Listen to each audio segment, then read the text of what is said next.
þá skulum við fara í 9. kafla sem rafmagnsafl. Já, sko, í sambandi við nýtnina þá erum við með grískan staf sem að við getum fengið með því að fara í insert symbol og þá ef við förum í Greek letters eitthvað slitt, hérna symbols og ég næ ekki þessu vegna að setja compatibility mode hérna. Þegar að skrifa inn þessa nýtni formúlu og ef við erum hérna í formúlu editornum sem sagt hérna equation tools að þá veljiði hérna í þessu, þegar við erum kannski í basic math hérna og farið í Greek letters og þar þessi stafur sem heitir eta og þá getum við sagt hérna eta sama sem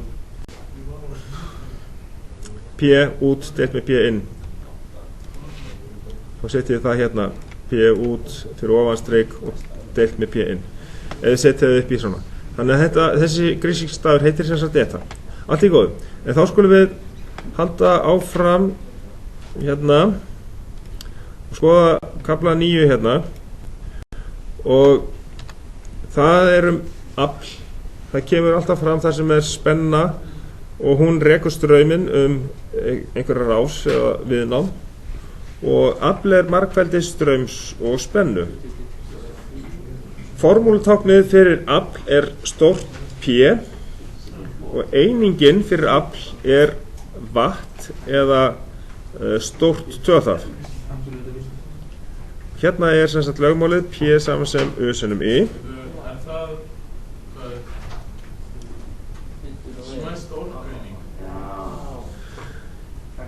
Ef við beðum mestu orku einingu þá það einhvers staðar hérna í kaflanum.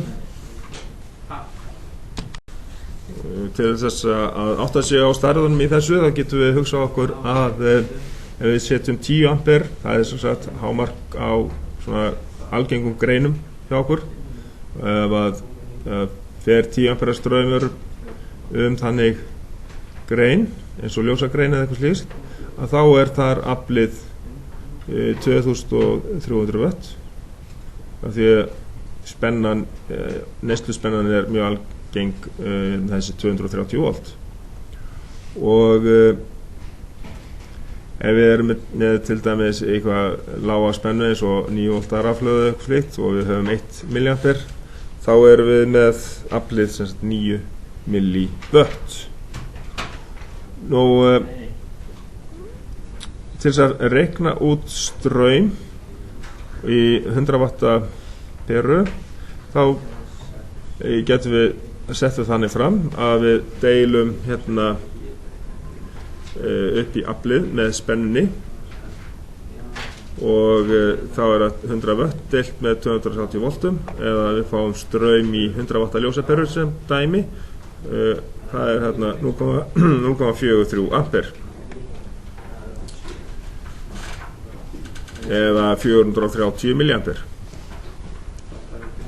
og síðan höfum við hérna stærra afl eins og hérna megawatt 210 megawatt í einhverju virkjun eða eitthvað slíkt og þá erum við kannski með 11 kilovolt að spennu og þá getum við reiknað út strauminn í því en þetta væri í rauninni einfasa eða bara jafnstraumur þá erum við með 210 megawatt og við deildum með spenni 11 kilowattum þá myndum við fá út 19,1 kiloampere. Þetta gríðarlega mikill straumur en þannig þetta reiknað í þessum áfanga þá förum við ekki þryggjafasa afl eða neitt slíkt þannig að þetta bara í rauninni sem að tilheyrir jafnstraumnum og hér ekkert fasvik á ferðinni. Nú, lögmál og ohmslögmál sameinuð, þá getum við sett saman sem sagt þetta hérna P er í rauninni U sinnum I og ohmslögmálið er náttúrulega spenna jafnt á I sinnum R. Þá getum við sagt hérna að ef við höfum þetta U, það er I sinnum R.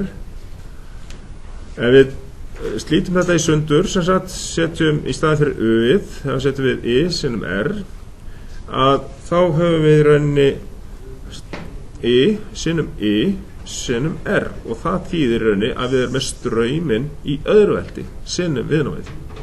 Þetta er mjög merkilegt og þetta segir okkur það að til dæmis í rafvélum þá aukast eirtöpin með straumnum eða með auknum straum í öðru veldi. Þetta kemur alveg í gegnum gangandi í gegnum alla rafmagnsfræðina að þetta þurfum að muna vel að eirtöpin aukast með straumnum í öðru veldi og almennt afltapið eykst með straumnum í öðru veldi þegar við erum með eitthvað ákveðið viðnám. Eins og í til dæmis vöfum í rafvélum. Vatnslögmálið er sem sagt hérna að öðru leyti sett saman úr P sem sagt U sinnum I og straumurinn er rauninni U deilt með viðnáminu. Getum við fundið út strauminn. Og ef við setjum saman þessa formúlu hérna og setjum í staðinn fyrir hérna I strauminn, setjum það U deilt með R í staðinn, þá sjáum við hérna, þá getum við sett þarna U sinnum U og það er rauninni U í öðru veldi eða spennan í öðru veldi deilt með R. Þannig fáum við þetta í formúluhringnum hérna, erum við með spennun í öðru veldi deilt með R þegar okkur vantar afl, eins með strauminn í öðru veldi sinnum R þegar okkur vantar afl. Þannig getum við hagnýtt okkur þennan hring hérna, formúluhring. Og hérna eru alla formúlurnar þannig að það er búið að setja þær upp á alla mögulega vegu. Hljómandi, þið eru búin að átta ykkur á því og eru farin að nota ykkur þennan formúluhring og smá saman þá náttúrulega lærist þetta. En við notum sérstaklega til mest þessa formúlu hér mikið áfram í rafmagnsfræðinni. Að aflið er straumurinn í öðru veldi sinnum R. Það bara að gera 9. kafla? Nei, 9. og 10. Jájá. Svo eru bara sett hérna upp dæmi og ef við viljum fá spennuna þá þurfum við að taka rótin af P sinnum R af því að áður vorum við spennun í öðru veldi í þessari formúlu hérna og til dæmis eins og hérna P sinnum R.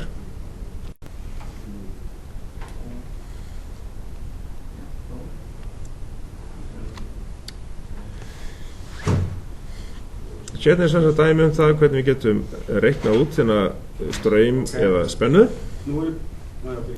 Allt í lagi, ég kem bara aftur til þín og þið æfið ykkur bara á þessum aðferðum hérna sem eru sýndar hér og síðan er að lokum afl og nýtni að nýtni er sem sagt hlutfallið milli aflsins út og aflsins inn. Það er sem sagt P út deilt með P inn. Þetta er grundvallar formúla sem þeir eru náttúrulega búin að læra í öðrum áfangum, ekki satt? En þetta gildir náttúrulega líka í rafmagnsfræðinni. Svo að hér höfum við sem sagt dæmi það hvernig við notum þessa nýtni formúlu og það er gefið dæmi hérna rafmótor. Það er gefið aflið út yfirleitt er stimplað á merkiskilti á mótornum og það er yfirleitt gefið þá í vöttum eða kílóvöttum eða hestöflum. Þá þurfum við að breyta sem sagt hestöflum í vött. Þetta við þurfum að halda áfram að vinna með þá hluti og finna út annað straumtöku eða hvaðan þar mikið afl inn til dæmis. Rafmagnsaflið sem að svona mótor tekur getur verið spenna sinnum straumurinn sem að mótorinn tekur og hins vegar aflið út það er alltaf minna heldur en aflið inn vegna þess að það er alltaf tap í mótor og í öðrum raftækjum líka og við sjáum hérna allar gerðirnar af útfærslu hvernig að nýtniforman snýr. Hérna er svona frum útfærslan af því, það er sem sagt nýtni er aflið út deilt með afliðinu inn og ef við þurfum að vita aflið út en við vitum nýtnina og aflið inn þá getum við sett hann upp svona en ef okkur vantar aflið inn þá þurfum við að deila upp í aflið út með nýtni tölunni en passið ykkur á því ekki deila með prósentutölunni það er ekki hægt, það gengur ekki og það er sem sagt þessi útgáfa hún er það sem við erum mjög ofta að nota það er oft gefið aflið út og við þurfum að reikna aflið inn og þetta er algengasta villa sem að nemendur gera að setja formúluna þá vitlaust upp já, svo er bara hérna sýnidæmi 9.3 hér í járnstraumsmótor hann er merktur 220 volt 10 ampere 2,4 hestöfl og þá þurfum við að byrja því að reikna út aflið inn þá er bara spenna sinnum straumur þá er það 2200 watt en aflið út er samkvæmt hestöflunum sem er skráð á mótorinn það er aflið út og þá þurfum við að reikna það yfir í vött þannig að hvert hestafl er 736 vött það sinnum 736 sinnum 2,4 hestöfl gefur okkur 1766 vött það sem að tapast í mótornum er aflið inn mínus aflið út það er 2200 vött mínus 1766 vött gefur okkur 434 vött sem að tapast í mótornum afltap það fer bæði út í aðalega sem varmi og kannski einhver núningstöp líka og þá getum við reikna út nýtnina Það er lítið M.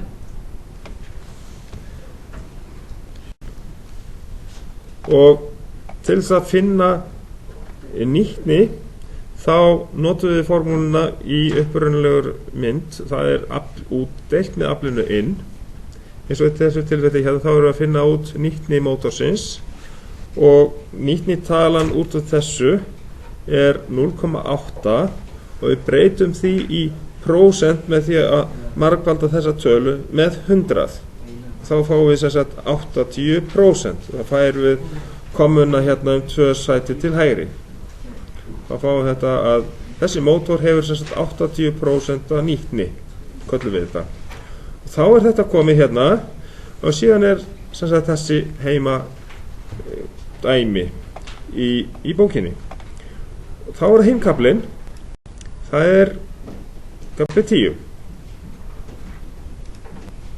það er raforka þetta er í rauninni sama vinna eða afl á tímaeiningu eða afl sinnum tími það er sem sagt vinna kemur alltaf fram þar sem að spenna rekur straumum viðnám í ákveðin tíma og vinna er sem sagt margfeldi afls og tíma eða að vinna er margfeldi straums, spennu og tíma við vorum búin að segja að vinna það er sem sagt margfeldi afls og tíma eða aflið er margfeldi straums og spennu og síðan er sem sagt vinna margfeldi straums, spennu og tíma og tvöfalt vaff sem sagt formúlutakning tvöfalt vaff það táknar vinnu eða orku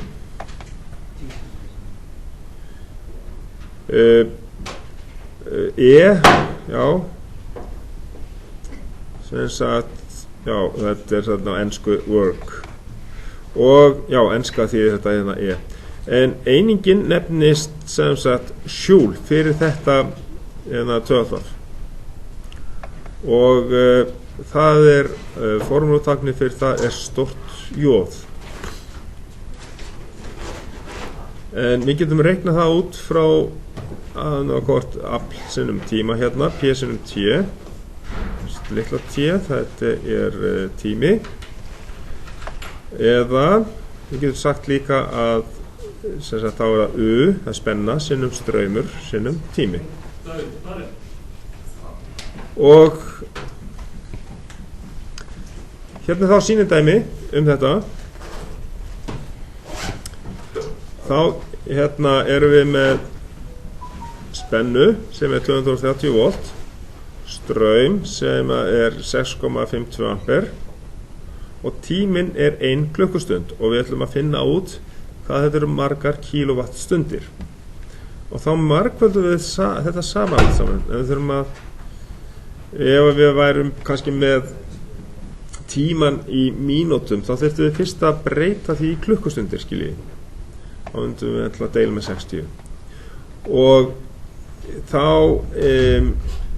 margföldum við saman spennan var 230 volt straumurinn 6,52 ampere og þetta var 1 klukkustund þá fáum við út að þetta sem sagt 1500 wattstundir eða 1,5 kilowattstundir nú, orkukostnaður þá margföldum við einn þátt í viðbót sem verðið sem krónur á kilowattstund og í dag gæti þetta verið svona 15 krónur á kilowattstund en það ekki, vitið þið það? Nei, en það gefið dæmi þetta þannig að hérna kostnaður sem sagt það afl eða kilowattin sinnum tími háið sem sagt á ensku hour og verðið þá krónur á kilowattstundir þetta margföldum við allt saman og ég veit ekki hvort að þessi slóð virkar ennþá en við getum skoðað það við tækifæri nú notandi í Reykjavík hann greiðir fyrir orku og það í rauninni frjálsvar hvaðan maður kaupir orkuna og maður greiðir hins vegar fyrir dreifingu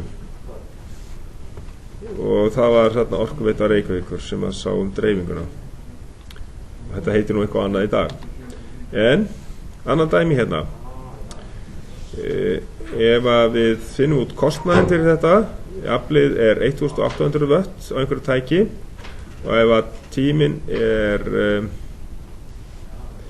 sem sagt 200 sinnum 8 klukkustundir og verðið 7 krónur á kilowattstundina þá myndum við margfalda þetta allt saman þá myndum við fá út að það væri þá 2880 kilowattstundir og kostnaðurinn þá verðið sinnum þessar 2880 kilowattstundir eða 20.160 krónur og þetta þá notkun yfir eitthvað ákveðið tímabil á einhverju tæki nú, orka og nýtni hlutfall milli nýtanlegra vinnu og tilfærðrar orku þetta kallað á þennan hátt og hér svona samlíking hérna fyrir neðan en þetta almennt orka út deilt með orku inn þetta nýtni og ef við hitum vatn sem sagt þá getum við skoða það hérna í varandi rafhitun vatns þá höfum við hérna varmaorka í vatni og varmaorkan hún mæld í kaloríum þetta vaff hérna stendur fyrir rúmtak gefið upp í millilítrum og vaffið getum hugsað okkur að þetta geti verið voljúm eða eitthvað svoleiðis, það sem að er rúmtak í millilítrum. C-ið er eðlisvarmi efnis. C fyrir vatn er ég ætla ekki að reyna að fara með þetta hérna, hvernig þetta er sagt. Það er í rauninni sett á 1 sem sagt í þessum formúlum sem við erum að nota, og er líka eðlisþyngd efnis, og þetta er gamma, og það er hérna fyrir vatn er það líka sett á 1 grömm á millilítra. Síðan er hitastigsbreytingin delta stóra T er í gráðum á Celsius. Já, ef við skoðum þetta betur þá höfum við formúlutáknið 2V fyrir varmaorku sem er þá mælt í kaloríum, og stórt V er rúmtak sem er í millilítrum. Nú C er eðlisvarmi efnis, og eðlisvarmi vatns er þá sem sagt 1 kaloría á gramm á hverja gráðu. Nú gamma er síðan eðlisþyngd efnis. Gamma fyrir vatn er 1 gramm á millilítra, og síðan er sem sagt hitastigsbreytingin delta stóra T er í gráðum á Celsius sem dæmi. Og rafhitun vatns er þá eins og raforkunotkun hitatækis. Þá höfum við sem sagt 12 watt fyrir raforku, og það er í kaloríum. Það er þetta stóra 12 watt, og þá sjáum við að stóra P-ið er eins og áður, það er afl, stendur fyrir afl. Stórt P, það er formúlutákn fyrir afl hitatækisins, og það er í vöttum. Það er einingin fyrir afl er í vöttum, og það er stórt vaff fyrir þá einingu. Nú T er tíminn sem að tækið er í gangi í sekúndum, og síðan er N eða eta, það er nýtni tækisins. K-ið, litla K-ið er stöðull til að breyta orkugildi úr sjúlum í kaloríur, og 1 kaloría á 4,2 sjúl er sem sagt 0,24 kaloríur per sjúl. Þannig að þá notum við þennan stöðul, þennan K sem sagt 0,24 þegar við erum með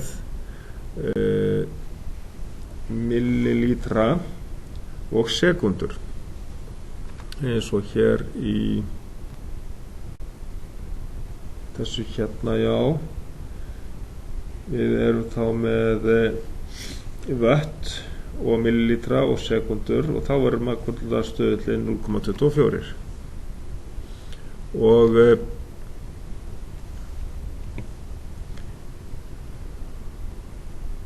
ef hins vegar rúmtakið er gefið í lítrum og tíminn er gefin í klukkustundum, þá breytist K í 0,86.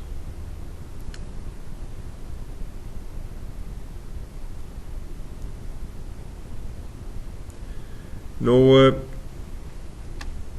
tíminn og hitastigsbreyting, að allstaðar í bókum nema í okkar bókum þá er hitastigsbreyting gefin upp með stóru staf T, en lítið T er tekið frá fyrir tíma, og við þurfum að passa að rugla þessum stærðum ekki saman. Síðan erum við að leysa þessi verkefni hérna. Það er spurningar 10.1 til 10.7, og þá erum við komin í gegnum þessar pælingar 9.